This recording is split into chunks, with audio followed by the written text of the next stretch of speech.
આજનો શુભ અને મંગલકારી દિવસ કે આપણા આંગણે ગુરુહરિ હરિપ્રસાદ સ્વામીજીના આધ્યાત્મિક વારસદાર એવા પ્રગટ ગુરુહરિ પ્રબોધ સ્વામીજી દર્શન આપવા પધારી રહ્યા છે. આપણે સૌ ખૂબ ભાગ્યશાળી છીએ, કેમ કે વચનામૃતની અંદર ભગવાન સ્વામિનારાયણે કહ્યું કે ભરતખંડને વિશે, ભારત ભૂમિને વિશે જ્યારે ભગવાનના પવિત્ર સંત વિચરતા હોય અને જીવને જો એની ઓળખાણ થાય તો એનો મોક્ષ થાય છે. ઓળખાણ કરાવે કોણ? પ્રશ્ન છે. આ કળિયુગ છે. સતયુગ, ત્રેતા, દ્વાપર અને કળિયુગ. શ્રીમદ ભાગવતમાં એવું કહ્યું કે 4,32,000 વર્ષનો કળિયુગ છે અને 28મી વખત આ કળિયુગ પૃથ્વી પર આવે છે. અને ભગવાન કિશનને ગયે હજુ 5,000 વર્ષ થયા છે. એટલે કળિયુગ તો ઘોડિયામાં રમે છે. અને આ કળિયુગ ઘોડિયામાં રમે છે ત્યારે એવું આપણને દર્શન થાય છે ટીવીમાં, સમાચારમાં, કે કળિયુગ કેટલો ભયંકર વ્યાપેલો છે. અત્યારે મોબાઈલ અને ટીવીથી દુનિયાનું યુવાધન ખતમ થઈ રહ્યું છે. ભગવાને આપણને માનવનો દેહ આપ્યો છે. આપણે બધા ભજન કરીએ છીએ, કોઈ પણ ભગવાનને માનીએ છીએ, 33 કોટી દેવી દેવતા અને 24 અવતારોની ગોદમાં ઉછરીએ છીએ. પણ સ્વામીજી એવું કહેતા હતા કે 5 વાતનો નિત્ય વિચાર કરવાનો. કે 750 કરોડની દુનિયામાં ભગવાને આપણને ભારતમાં જન્મ આપ્યો, એમાં પણ ગુજરાતમાં જન્મ આપ્યો. સારા મા બાપને ઘરે જન્મ આપ્યો, સારું શરીર આપ્યું, અપંગ ના બનાયા. એથી વિશેષ સારા મિત્રો વચ્ચે રહેવાનું મળ્યું, એથી વિશેષ સારી વ્યવસ્થા મળી, અને અંતે ભગવાનના પવિત્ર સંતનો એન કેન પ્રકારે સંબંધ થયો. આ 5 વાત વિચારીએ રોજ સવારે ઉઠીને, અને સૂર્ય ઉગે પથારીમાં વિચારીને ઉતરીએ તો 84 લાખ યોનિમાંથી જે ભગવાન આપણને માણસ બનાયા, જે અર્જુને ભગવાન કિશનને પૂછ્યું કે માણસનો અવતાર ક્યારે મળે, ત્યારે ભગવાને કહ્યું કે 400 યોજન લાંબી, 400 યોજન પહોળી ઊંડી વાવ હોય ને એને માથાના વાળના ઊભા ટુકડા કરીએ અને એ વાવ જો ઉલેચાઈ જાય તો માણસનો અવતાર મળે એટલો સમય લાગે. તો કે પ્રભુ મળતો જ નથી. કોને? કે એક જ વખત, વન એન્ડ ફાઇનલ. એમાં ભક્ત બનો કે માયાના પ્રવાહમાં લપેટાઈ જાઓ. કોણ વ્યક્તિ કેટલો મોટો છે એ મહત્વનું નથી. કોણ કેટલી કંપની, ફેક્ટરી, બંગલા, ગાડી, રૂપિયા, પૈસા, જમીનનો માલિક છે એ મહત્વનું જ નથી. અને મહત્વનું હોત તો એકનાથ, તુકારામ, કબીર, સબરી, મીરા આ બધાની પાસે સંપત્તિ હોત. કુવૈતના રાજા વર્ષો પહેલાં એના અમેરિકામાં પોતાની બર્થડે ઉજવી. એમાં 50 દેશના રાષ્ટ્રપતિ ને મોટા મોટા વ્યક્તિ આવેલા, જે લોકોના 20-25 હજાર કરોડ રૂપિયાનું ટર્નઓવર હોય એવા. ત્યારે એ વ્યક્તિ એવું બોલ્યા કે I am the most miserable animal in the universe. હું દુનિયાનો સૌથી દુઃખીમાં દુઃખી પ્રાણી છું. તો કુવૈતના રાજાના તો સોનાના બાથરૂમમાં નળ સોનાના છે, પ્લેન સોનાનું છે, ગાડી સોનાની છે, કેટલી બધી એની પાસે પત્નીઓ છે, કેટલા બધા બાળકો છે, મિલિયન્સ ઓફ રૂપી રોજ એના તેલિયા કૂવાનો રાજા છે. તો દુઃખી કેમ? આપણે સવાર ઉઠીને દોટ છે સ્ત્રી, ધન અને માન. સ્વામીજી એવું કહેતા હતા કે એ 3 કૃપા સિવાય પચે નહીં. આપણે આજે જે પુરુષના દર્શન કરવા જઈ રહ્યા છે, 50 વર્ષ હરિધામમાં જેને ઝાડુ માર્યું છે, શાકભાજી કાપી છે, 3:30 વાગ્યાની ધૂનમાં રેગ્યુલર ગયા છે, 50 વર્ષમાં એક આરતી ચૂક્યા નથી, રોજના 75 દંડવત કરે છે, અને 1 લાખ યુવકોના સમાજનું જતન કર્યું છે, એવા પુરુષના દર્શન થશે. એ બોલે એ થાય છે. એવા હજારો પ્રસંગ છે. પ્રશ્ન એ છે કે ચામડાની આંખથી ભગવાન ઓળખાતા નથી. આપણને બધાને મહાભારતની ખબર છે. અત્યારે બી ઘણાને એવું થશે કે 8 થી 10નો ટાઈમ હતો ને સભા તો લેટ ચાલુ થઈને ઘેર જઈને, અરે ભાઈ આખી જિંદગી ઘેર મોબાઈલને, ટીવીને, રાતના જાગીને જિંદગી જ ખરાબ કરી છે. અડધો કલાક, 1 ઘડી, આધી ઘડી, આધી મેં પુનિયાદ, તુલસી સંગત શોધી લે રામજીનો કે પાસ. 2 સંત ભેગા થયેલા. એ 2 સંતે પૂછ્યું કે સત્સંગનું ફળ શું? આપણે સત્સંગ કરવા ભેગા થયા, કુસંગ નહીં. ત્યારે એક સંતે કહ્યું, વલ્ભાચાર્ય, કે ગાયના શિંગડા પર તલનો દાણો મૂકે અને એ જેટલી સેકન્ડ ઊભો રહે એટલો સત્સંગ થઈ જાય તો કરોડો જન્મના પાપ બળી જાય. ને બીજા સંતે પૂછ્યું, ચૈતન્ય મહાપ્રભુએ, તો કુસંગનું ફળ શું? તો કે એ જ ગાયના દાણા પર તલનો દાણો મૂકે ને જેટલો ટાઈમ કુસંગ થાય, નેગેટિવિટી સ્પર્શ થાય, તો કરોડો જન્મના પાપ ખતમ થઈ જાય. આપણે અહીંયા સત્સંગ માટે ભેગા થયા છે. ગુરુહરિ તો 15-20 મિનિટ આશીર્વાદ આપશે, મારા પછી કદાચ એક સંત 15-20 મિનિટ આશીર્વાદ આપશે. સભા આપણી કલાક સવા કલાકની છે, પણ કોક વાત પકડીને જઈએ, કેમ કે આપણો સમય પૃથ્વી પર લિમિટેડ છે, અનલિમિટેડ નથી. ગૂગલમાં સર્ચ કરજો, 80,000 વર્ષ રાવણ જીવ્યો, 80,000 યર્સ. એના 4 મનસુબા હતા. ચંદ્રની શીતળતા ક્યારેય જાય નહીં, સ્વર્ગની સીડી બને, દરિયાનું પાણી મીઠું થાય. એના 4માંથી એક પણ સંકલ્પ પૂરા થયા નથી. વિચારીએ, માણસ ક્યારે મરે નહીં, ચોથો સંકલ્પ. 80,000 વર્ષ. આપણે 80 વર્ષ સારી રીતે જીવીએ ને તો પણ બહુ છે. એટલે માનવનો દેહ મહામૂલો છે, પણ આપણે 24 કલાકનો હિસાબ ફક્ત ધન કમાવામાં છે. પણ ધન તો કોઈનું સાથે આવ્યું નથી ને આવવાનું નથી. એ બી સ્વામી કે વિચારને પામવાનું. વ્યવસ્થા માટે જરૂરી છે, બાળકો ભણાવવા માટે, ઘર ચલાવવા માટે. કદાચ 1-2 પેઢીનું વિચારીએ, કદાચ. મારું નામ મિલિંદ પટેલ, હું ઉદયભાઈનો સમજી લો કે બનાવી છું, રહું છું ભરૂચ. મિલિંદભાઈ ગોરધનભાઈ, ગોરધનભાઈ છોટાભાઈ, છોટાભાઈ ભવનભાઈ પટેલ. ભવનભાઈને આપણે જોયા નથી. છોટાભાઈને જોયા હતા, ટોપી પહેરતા હતા. એમનો ફોટો અત્યારે ઘરમાં નથી, જૂના ઘરમાં હતો. નવો બંગલો બન્યો તો દાદા ગયા. અત્યારે ગોરધનભાઈને વિદ્યાબેન છે, વિદ્યાબેન ધામમાં ગયા. ગોરધનભાઈ જતા રહેશે. ક્યારે મારો દીકરો નિર્માણ જ્યારે નવો બંગલો બનાવશે અમેરિકામાં, ત્યારે ગોરધનભાઈ ફોટો નહીં હોય. જે વ્યક્તિઓએ મહેનત કરી, મજૂરી કરીને, એનો ત્રીજી પેઢી ફોટો નથી, એટલે આપણો બી નહીં જ હોય. તો પ્રશ્ન એ છે કે મારે મારા આત્મા માટે કેમ નહીં કરવાનું? દિવસમાં 2-3 કલાક ભજન ભક્તિ, 2 સારા સાધુ, 2 સારા હરિભગત સાથે કેમ નહીં બેસવાનું? બહુ મોંઘો અવતાર છે. યોગીજી મહારાજની બોધકથામાં એક વાર્તા છે. એક પટેલ હતા, એને શેરડી વાયેલી. ગામમાં એક મિયાજી હતા, પોલીસ ખાતામાં હતા, રોબ હતો. એટલે પટેલ કહે કે ગન્ના બોયા હે તો ગન્ના ખાને આના.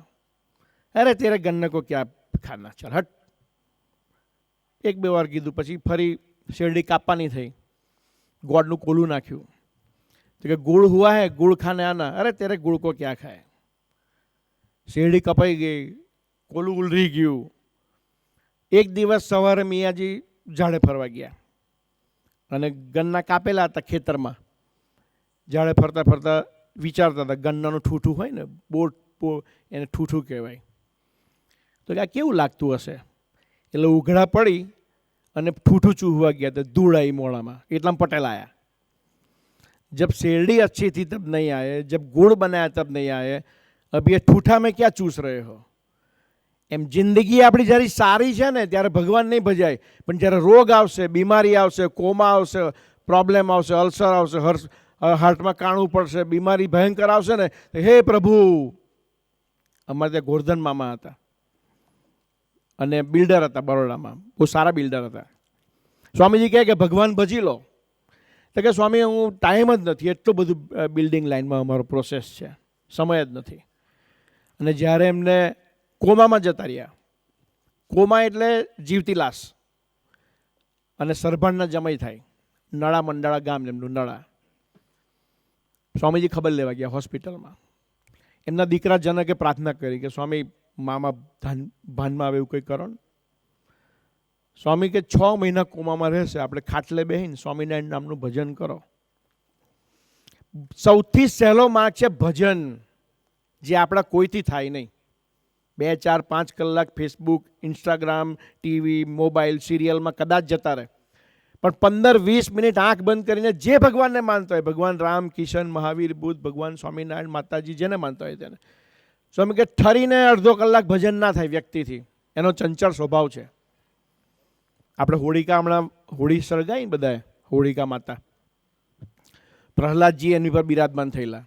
એકચ્યુઅલી તેને મારી નાખવા માટે હોળિકા માતા એ ખોળામાં લઈને બેઠેલા, પણ નારાયણનું ભજન કરતા હતા. આપણા બધા જ પ્રશ્નોનું સમાધાન છે ભજન.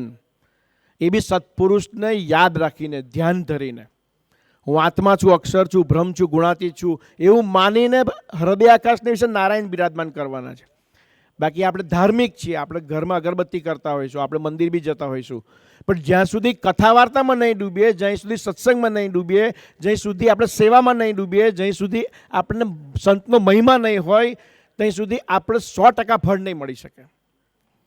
આપણે બધા સનાતન હિન્દુ છે, પણ આપણે એક પણ બાળકને રામાયણ, મહાભારત, વચનામૃત, શિક્ષાપત્રીના 5 શ્લોક નહીં આવડતા હોય. અને મુસ્લિમની ત્યાં જઈ આવો, કેમ કે હું તો 30 વર્ષથી ભરૂચ જિલ્લામાં 200 ગામમાં ફરું છું, કરજણ, આમોદ, વાગરા, સિનોર. એક ગામ છે અખોડ, દહેજ બાજુ, એક મુસ્લિમ પરિવાર છે, એક મસ્જિદ છે, એક મૌલવી છે. 5 વાગે ઉઠીને વોકિંગ કરવા નીકળ્યો તો ત્યાં એ છોકરાને મારતો મારતો લઈ જતો હતો મૌલવી, મારતો મારતો. મેં કીધું કે આ હું? તો કે એને કુરાનની આયાત ગોખાવાની છે. સવાર 5 વાગે એ લોકોને મસ્જિદમાં આયાત ગોખાવે. તો વિચાર કરીએ કે આપણા બાળકને કોઈ ધર્મગુરુ મારે છે? ના. આપણે સભા ચાલતી હોય તો બાળકને મોકલતા બી નથી, કેમ કે ભણાવીને એને ડૉક્ટર, એન્જિનિયર, વકીલ બનાવવાનો, ને બનાવ્યા પછી આપણને ઘરમાંથી કાઢી મૂકશે.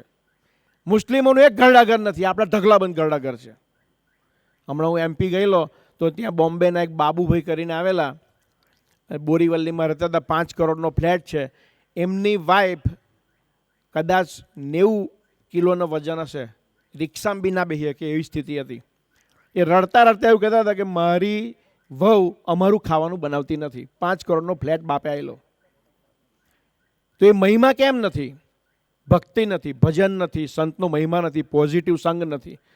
હવે દારૂ, માંસ, ચોરી, જુગાર, નિંદા, વ્યભિચારની તો વાત જ નથી. હવે હઠમાં ઈર્ષાની વાત છે, એક સ્ટેપ ઉપર. ભગવાન સ્વામિનારાયણે કીધું હઠ, માન ને ઈર્ષા 3 દૂષણ છે. અત્યારે યુદ્ધ ચાલે છે બધા, ને કદાચ વિશ્વયુદ્ધ બી થાય તો એ હઠ, માન ને ઈર્ષાને લઈને જ થાય. પ્રહલાદની વાત ચાલતી હતી. પ્રહલાદને મારી નાખવા માટે હિરણ્યકશ્યપુએ નદીમાં ફેંક્યો, તળાવમાં ફેંક્યો, એને મગર વચ્ચે નાખ્યો, તલવારથી કાપવાનો પ્રયત્ન કર્યો, પર્વત પરથી નાખ્યો, હોડિકામાં બેસાડ્યો. કોઈ રીતે પ્રહલાદ મર્યા નહીં. કેમ? નારાયણ, નારાયણ, નારાયણ. એ નારાયણનું રટન કરતા હતા, તો ભગવાન એમની રક્ષા કરતા હતા. આપણે પણ તન, મન, ધન અને ચોથો આત્મા, 4 રીતે સુખી થવાનું છે. અમે વાગરા તાલુકામાં એક ગામમાં ગયેલા, તો એ એરિયાના, એ ગામમાં, એ વ્યક્તિની બધી જ બેંકોમાં ફૂલ FD, કમસે કમ 150 કરોડનો માલિક, પણ જીભનો ટેસ્ટ જતો રહેલો. સંતોને લઈને ગયા તો કીધું નાસ્તો કરો, તો સંતોએ કીધું તમે બી લો ને. તો કે સ્વામી મારા જીભનો ટેસ્ટ જ નથી, હું લાડુ ખાઉં, ગધરાને લીંડું, હરખું જ, કોઈ પણ મૂકો મારા માટે. હવે 150 કરોડના માલિકને જીભનો ટેસ્ટ જતો રહે તો કોઈ ડૉક્ટર ના લાવી શકતો હોય તો કોણ લાવે? એ આવા પુરુષ લાવી શકે.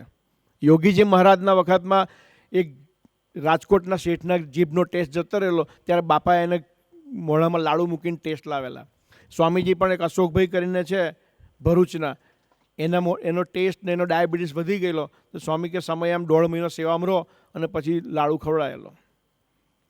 એ નારાયણનું ભજન કરતા હતા તો રક્ષા થઈ. આપણે બી જીવનમાં 5-10 મિનિટ ભગવાનને સંભાળવાના, એના માટે આજે સભા છે. આવા પુરુષોના દર્શન કરીને સમય શુદ્ધ કરવાની સભા છે. બાકી જિંદગી આખી મરી જ જઈએ છીએ આપણે, ખાઈ પીને ઊંઘીને બચ્ચા પેદા કરીને. તો નારાયણ પ્રહલાદની રક્ષા કરી, કારણ હિરણ્યકશ્યપને તો આશીર્વાદ હતા. ન ઉપર છે, નીચે નીચે છે, ન આજુ છે, ન બાજુ છે, ન दिन में न रात में, न अस्त्र न शस्त्र, न स्त्री न पुरुष, कहीं भी मृत्यु नहीं होगी. लो, આપણને તો એક પણ આશીર્વાદ નહીં, કોઈ નહીં. કોઈને હોય તો કહેજો. છતાંય રક્ષા થઈ પ્રહલાદની. કેમ? ભગવાને વિશિષ્ટ સ્વરૂપે ત્યાં આગળ થાંભલામાં પ્રવેશ કર્યો. ગરમ થાંભલામાં બાદ ભીડાવતા હતા. ત્યાં સિંહ અવતાર, નૃસિંહ અવતાર બહાર આવ્યા. એટલે સિંહનું મોડું, માણસનો અવતાર. બારસાખમાં ઘરની અંદર નહીં બહાર, નહીં દિવસ નહીં રાત, સંધ્યાકાળ, અસ્ત્ર નહીં શસ્ત્ર, સિંહનખ, અને એને ફાડી નાખ્યા. ભગવાન અન્યથા કર્તુમ શક્તિ વાપરીને ભક્તની રક્ષા કરે છે. સવાલ છે ભક્ત બનવાનો. અર્જુને મહાભારતના યુદ્ધની અંદર 18 અધ્યાયની ગીતા સાંભળી. આપણે બધા જ આપણા ઘરમાં હશે જ કદાચ. એને તો સાંભળી રૂબરૂ ભગવાન પાસે, છતાં એને ગાંડીવ નથી ઉઠાવ્યું. તો એને ગીતાની અસર નહીં થઈ હોય. એને કીધું કે અમારા કાકા, મામા, ફુવા, માસી, ફલાણા ઠીકણા બધા છે અંદર, ગુરુ બી હતા અંદર, વડીલ બી હતા બધા અંદર, હું નહીં મારી શકું આ લોકોને.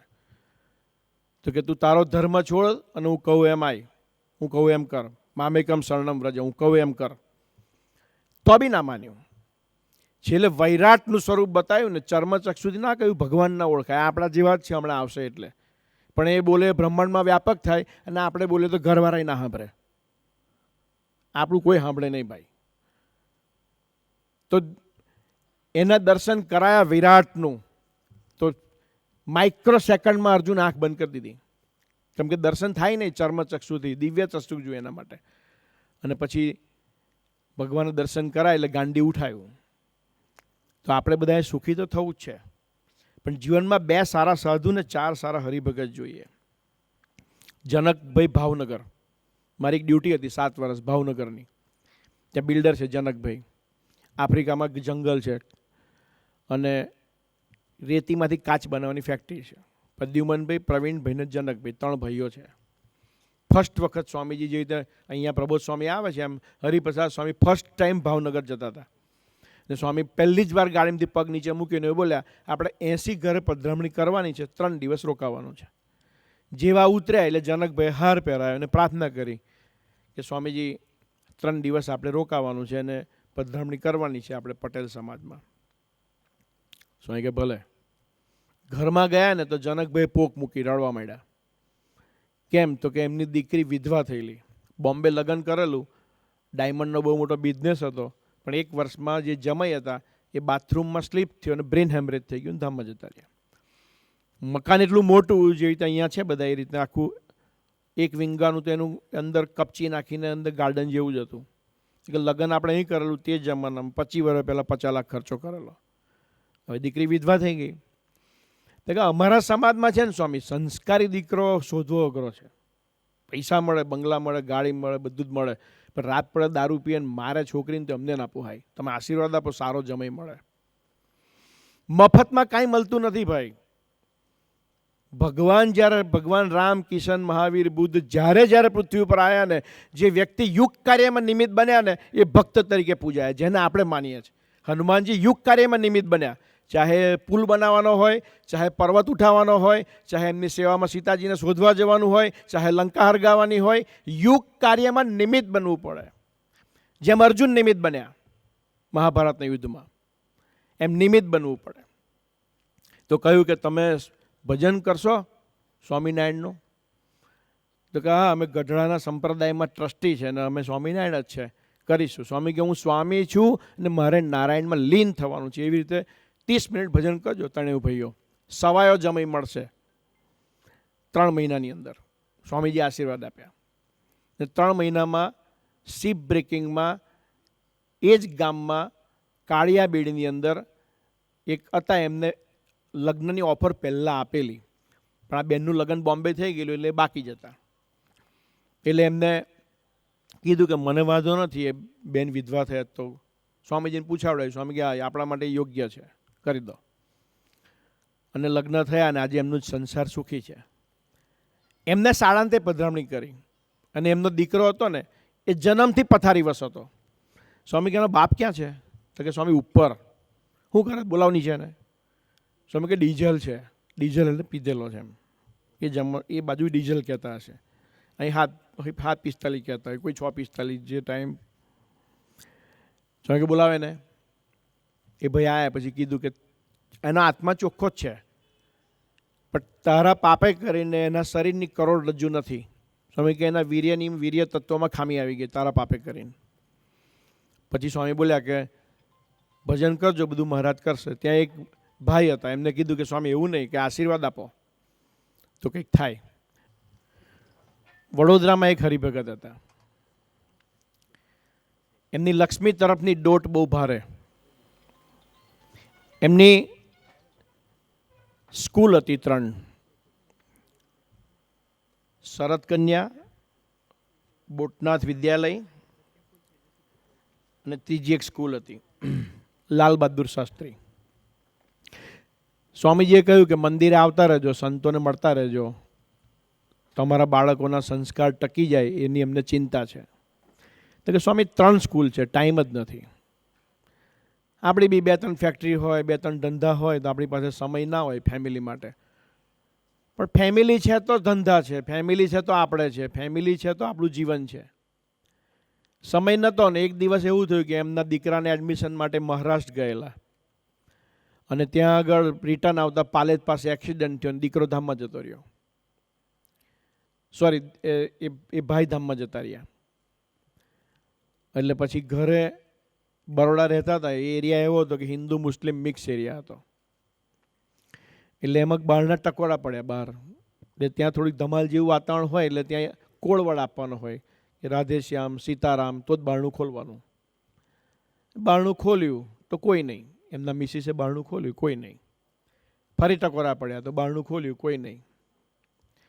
પછી એને ભ્રમ થયો. એટલામાં એમના જે બનેવી હતા એમને ફોન કર્યો કે ભાઈનો એક્સિડન્ટ થયો છે અને ધામમાં ગયા છે અને અમે ઘરે આવીએ છીએ.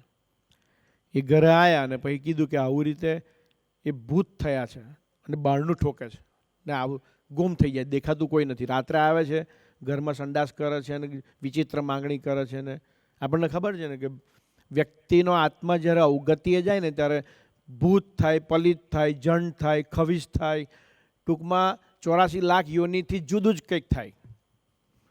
એટલે પછી એ સ્વામીજીને મળ્યા કે સ્વામી અમારા શાળા આવી રીતે. સ્વામી કે હા, અમે કહ્યું હતું કે ભલે દુનિયાના ગમે એટલા ધંધા કરો પણ અઠવાડિયે 1 કલાક ભેગા થાઓ.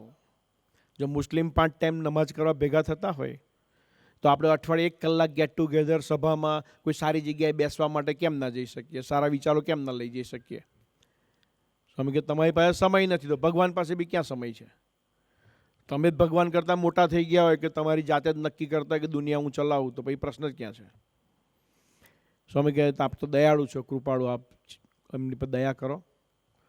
સ્વામી કે સારું, અમે ઘરે આવીને મહાપૂજા કરીશું. આપણે રોજ કરીએ એને પૂજા કહેવાય. અને ભગવાનને ભક્તો સહિત જ્યારે ભગવાન પૂજા કરે 1.25 કલાકની સંતો કરતા એને મહાપૂજા કહેવાય. મહાપૂજા કરી ત્યારે સ્વામી કીધું કે આપણે ડઝન થાળી, ડઝન વાડકી, ડઝન ચમચી, ડઝન ગ્લાસ સેવા કરજો મંદિરે. મહારાજ એમને ભૂતયોનીમાંથી બદ્રિક આશ્રમમાં લઈ જશે અને વર્ષો તપશ્ચર્યા કરશે અને કોક કાળે કોક ભગવાન એમને દર્શન કરાવશે અને પછી કંઈક ભગવાન એમને માણસનો આત્મા આપશે. અને સ્વામીજી પધાર્યા અને ત્યાં મહાપૂજા થઈ ગઈ. વાસણ બધા રહી ગયા રસોડામાં અને સ્વામીજી નીકળી ગયા. ગાડીમાં બેહ્યા ને પેલું ભૂત ત્યાં પ્રગટ થઈ ગયું રસોડામાં અને કહ્યું કે આ વાસણો આપો, નહીંતર મારું મોક્ષ નહીં થાય, મારું કલ્યાણ નહીં થાય, દોડો જલ્દી.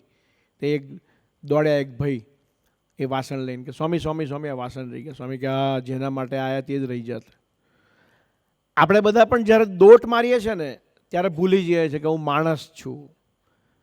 ગાય બહુ પવિત્ર પ્રાણી છે, 33 કોટી દેવતાઓનો વાસ છે એમાં, પણ એ બોલી ના શકે, ભજન ના કરી શકે, વાંચન ના કરી શકે, સત્સંગ ના કરી શકે, સમાગમ ના કરી શકે, એ મંદિરમાં જઈને ઘંટ પણ ના વગાડી શકે. પવિત્ર પ્રાણી છે. એમ આપણને માણસનો અવતાર મળ્યો છે છેલ્લો જન્મ કરવા માટે. સ્વામી કે દરિયામાં જેટલું પાણી એટલું માતાનું દૂધ ધાવ્યા તો એ મોક્ષ ના થયો, એટલા જન્મ લીધા. હવે એક વ્યક્તિ એક વખત જન્મ લે એની માતાનું દૂધ પીએ કદાચ તો 100-200 લીટર પીએ. કેટલું પીએ? પીને તો દરિયો ભરાય એટલી વખત આપણે કાગડા, કૂતરા, બિલાડા કેટલા જન્મ, 84 લાખ જન્મમાં કોક પુણ્ય થઈ ગયું, માણસ બની ગયા આપણે. અને આપણને ભગવાનના પવિત્ર સંતનો યોગ થઈ ગયો. આપણે આપણી રક્ષા કરવી છે તન, મન, ધન ને આત્માથી. સુખી થવું છે. સંપત્તિ ભેગી કરીને કોઈ વ્યક્તિ સુખી ના થાય. કોઈ ગમે એટલી એની લાલસા હોય કોઈ વ્યક્તિ સુખી ના થાય. કોઈ ગમે એટલા મોટા પોસ્ટ પર બેસે. સ્વામી બોલતા હતા કે અમેરિકાના 80% પ્રેસિડન્ટ ભૂત યોનીમાં છે. સ્વામી કે હું અમેરિકામાં બોલું, તમે ચિંતા ના કરતા. હવે પ્રેસિડન્ટ બન્યા પછી ભૂત થવાનું કેટલું અઘરું. પણ દુનિયાનો રાજા થાય ને ભૂત થાય તો કેવું કહેવાય. આપણે તો આપણું ઘર મંદિર બનાવવું છે, હૃદય મંદિર બનાવવું છે, આપણા બાળકોની પેઢી બચી જાય એવું કંઈક કરવું છે. સ્વામી કે મા બાપ સત્સંગ કરશે ને તો છોકરા કરશે. આ મંદિરમાં ખાલી અગરબત્તીની વાત નથી.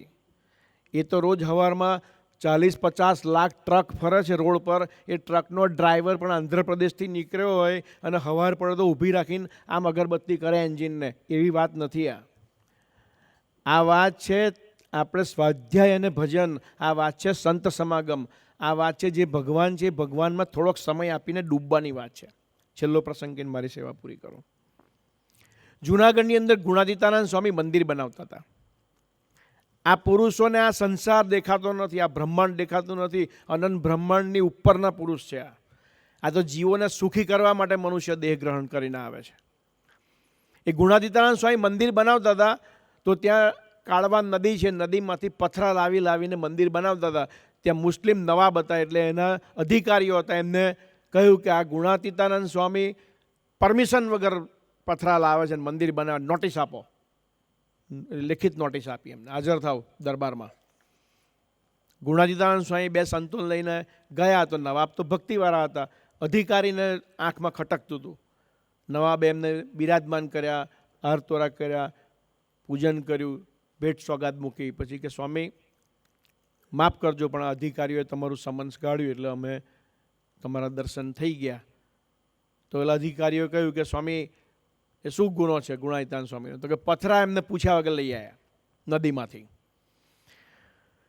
તો ગુણાતીતાનંદ સ્વામી કે નદી તો થોડી તમારા બાપની છે, નદી તો ભગવાનની છે, અને પથરા પર ક્યાં તમારું નામ લખ્યું છે? અમે લાયા. તો કે ના, એ તો તમારે પૂછવું પડે, સંપત્તિ કહેવાય.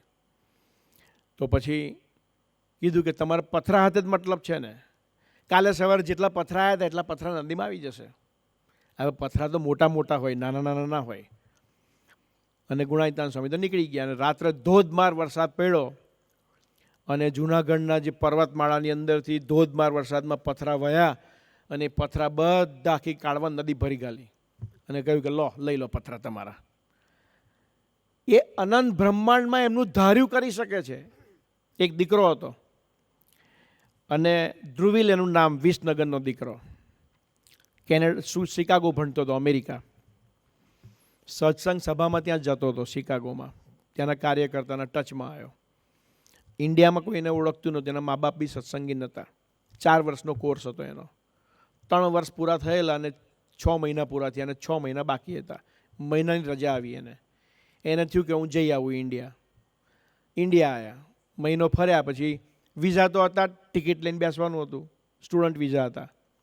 બેઠા અને શિકાગો ઉતર્યો. તો શિકાગો ઉતર્યા પછી તો એના વિઝાના જે ઇમિગ્રેશન ઓફિસર હતા ને, એ થોડો ઇન્ડિયન વિરોધી હતો.